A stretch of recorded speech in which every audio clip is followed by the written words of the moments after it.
안녕하세요. 리서치 에이전트 맥입니다. 요즘 어딜 가나 AI 혁명 이야기뿐이죠. 그런데 바로 그 혁명의 심장부에서 아주 조용하지만 가장 강력하게 존재감을 드러내는 한국 기업이 하나 있습니다. 네, 오늘 분석해볼 기업, 바로 이수페타시스입니다. 과연 어떤 독보적인 기술력으로 이 AI 시대의 핵심 플레이어가 될 수 있었는지 지금부터 하나씩 파헤쳐 보겠습니다. 바로 본론으로 들어가죠. 이수페타시스가 왜 이렇게까지 시장의 주목을 받게 됐을까? 그 이유는 아주 명확합니다. 바로 폭증하는 AI 가속기 수요 때문이죠. 우리가 아는 생성형 AI를 돌리려면요, 정말 상상을 초월하는 연산 능력이 필요하거든요. 그 연산을 담당하는 핵심 부품이 바로 AI 가속기고, 이 수요가 말 그대로 폭발한 겁니다. 이건 단순히 부품 하나를 더 파는 수준의 이야기가 아닙니다. AI 패권을 둘러싼 글로벌 빅테크들의 하드웨어 전쟁에서 이수페타시스가 가장 중요한 무기를 공급하는 역할을 맡게 된 거죠. 자, 오늘 분석은 이런 순서로 진행해 보겠습니다. 먼저 이수페타시스가 AI 시대의 숨은 강자로서 어떤 역할을 하는지, 그리고 그 핵심 기술은 무엇인지 살펴볼 거고요. 이어서 시장에서의 위치와 경쟁 구도를 분석하고, 마지막으로 성장 가능성과 함께 리스크 요인까지 종합적으로 점검해 보도록 하겠습니다. 네, 첫 번째 섹션, AI 시대의 숨은 강자입니다. 앞서 말씀드렸지만 이수페타시스는 단순한 부품 회사가 아니에요. AI 혁명이라는 거대한 엔진 그 자체를 만드는 곳이라고 봐야 합니다. 자, 그럼 이수페타시스의 독보적인 경쟁력은 대체 어디서 나오는 걸까요? 바로 두 번째 섹션, 핵심 기술인 초고다층 MLB에 그 비밀이 숨어 있습니다. 이게 대체 뭐길래 글로벌 빅테크들이 모두 이수페타시스를 주목하는 걸까요? 먼저 MLB가 뭔지부터 간단히 짚고 넘어갈게요. 멀티레이어 보드, 우리말로는 다층 인쇄 회로 기판입니다. 말 그대로 전자 부품들 사이에 신호를 연결하는 회로를 마치 아파트처럼 여러 층으로 겹겹이 쌓아 올린 기판인데요. 모든 반도체와 전자 부품들이 올라가서 서로 소통할 수 있게 만들어주는 일종의 거대한 판이라고 생각하시면 아주 쉽습니다. 자, 여기서 핵심은 바로 층수입니다. 우리가 매일 쓰는 스마트폰에 들어가는 MBLA는 보통 4층에서 8층 정도예요. 그런데요, 이수페타시스가 만드는 AI 가속기용 MBLA는요, 무려 18층 이상, 많게는 24층을 훌쩍 넘어갑니다. 이건 그냥 아파트랑 잠실에 있는 초고층 빌딩, 이 정도의 기술력 차이가 나는 거라고 보시면 됩니다. 아니, 왜 이렇게까지 높이 복잡하게 쌓아야만 하는 걸까요? 이유는 간단합니다. AI 칩은요, 거의 괴물처럼 전기를 소모하고요. 또 천문학적인 양의 데이터를 아주 빠른 속도로, 그것도 오류 없이 처리해야 합니다. 이 막대한 전력 공급과 초고속 데이터 전송, 이 두 가지를 동시에 완벽하게 해내려면 신호가 다니는 길을 2차원 평면이 아니라 3차원 입체로 설계할 수밖에 없는 거죠. 층을 하나씩 더 쌓을 때마다 기술적인 난이도는 정말 기하급수적으로 올라가거든요. 이게 바로 다른 회사들이 감히 넘볼 수 없는 이수페타시스만의 강력한 기술적 성벽이 되는 겁니다. 네, 세 번째 섹션입니다.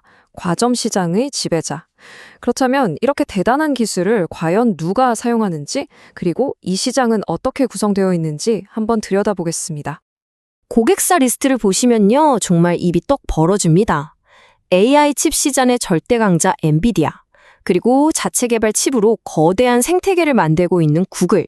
이 두 회사가 핵심 고객이라는 건요, 이게 단순히 물건을 파는 수준을 넘어선다는 의미입니다. AI 혁명의 미래 로드맵을 함께 그려나가는 핵심 파트너라는 뜻이죠. 사실상 이들의 선택을 받았다는 것 그 자체만으로도 기술력에 대한 최고의 보증수표나 다름없습니다. 이 시장 구조를 보시면 더 명확해집니다. 이 시장은 기술 장벽이 워낙 높아서 아무나 들어올 수가 없어요. 소수의 기업만이 경쟁하는 전형적인 과점 시장입니다.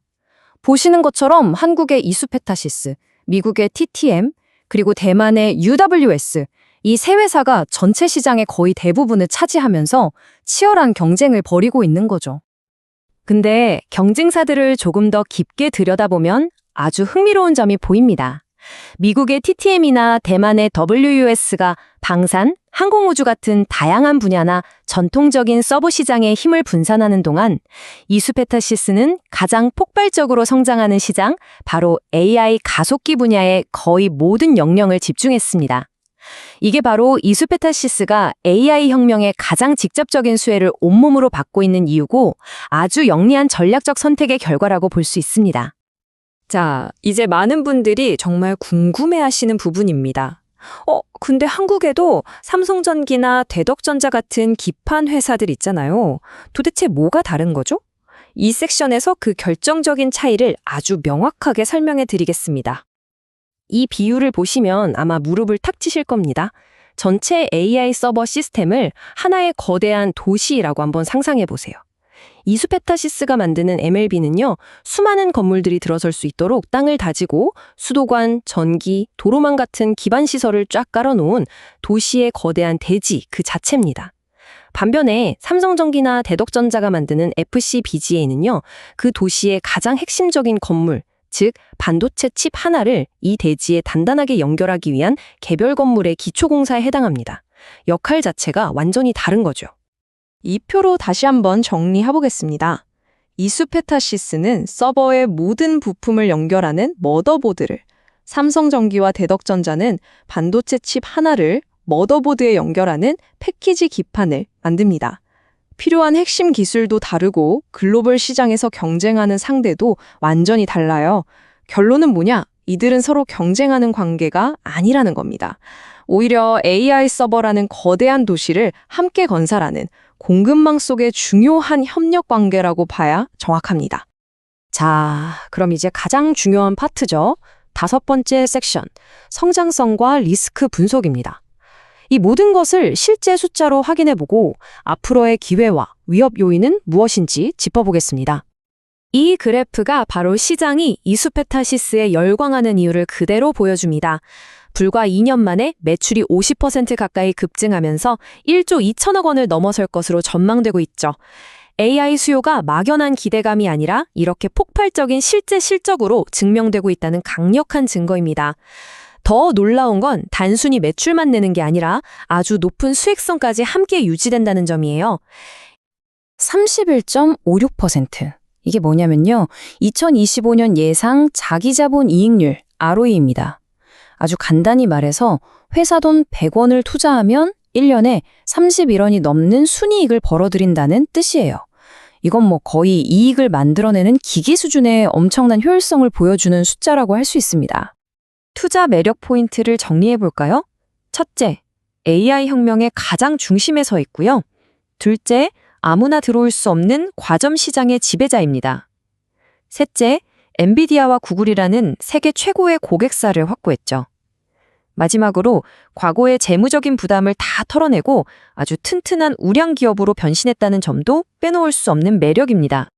하지만 당연히 좋은 점만 있는 건 아니겠죠? 리스크 요인도 반드시 짚고 넘어가야 합니다. 가장 큰 리스크는요, 역시 높은 밸류에이션, 즉 주가 수준입니다. 현재 주가에는 앞으로 2년, 3년간의 폭발적인 성장이 이미 상당 부분 반영되어 있다는 거죠. 또 엔비디아 같은 특정 고객사에 대한 의존도가 높다는 점이나 IT 하드웨어 산업 자체의 경기 변동성도 잠재적인 리스크라고 할 수 있습니다. 이 문장이 현재 이수페타시스가 처한 상황을 가장 정확하게 요약해 줍니다. 현재의 높은 주가는 미래의 성장을 담보로 하고 있다는 거죠. 한마디로 시장의 기대치에 조금이라도 못 미치는 실적이 나올 경우에는 주가 변동성이 커질 수 있다는 점을 항상 염두에 둬야 한다는 뜻입니다. 결국 마지막 질문은 이것으로 귀결됩니다. 현재의 높은 주가는 과연 미래 가치를 합리적으로 반영한 결과일까요? 아니면 과도한 기대감이 만들어낸 일종의 거품일까요? 이수페타시스가 가진 강력한 펀더멘털과 현재의 높은 시장 가치 사이의 이 팽팽한 긴장감, 이것이 바로 투자자들이 앞으로 풀어야 할 가장 중요한 숙제일 겁니다. 오늘 분석 자료는 정보 제공을 목적으로 제작되었으며 특정 종목에 대한 매수나 매도를 추천하는 것이 아님을 분명하게 말씀드립니다. 모든 투자의 최종적인 결정과 그에 따른 책임은 투자자 본인에게 있다는 점 꼭 유의하시기 바랍니다.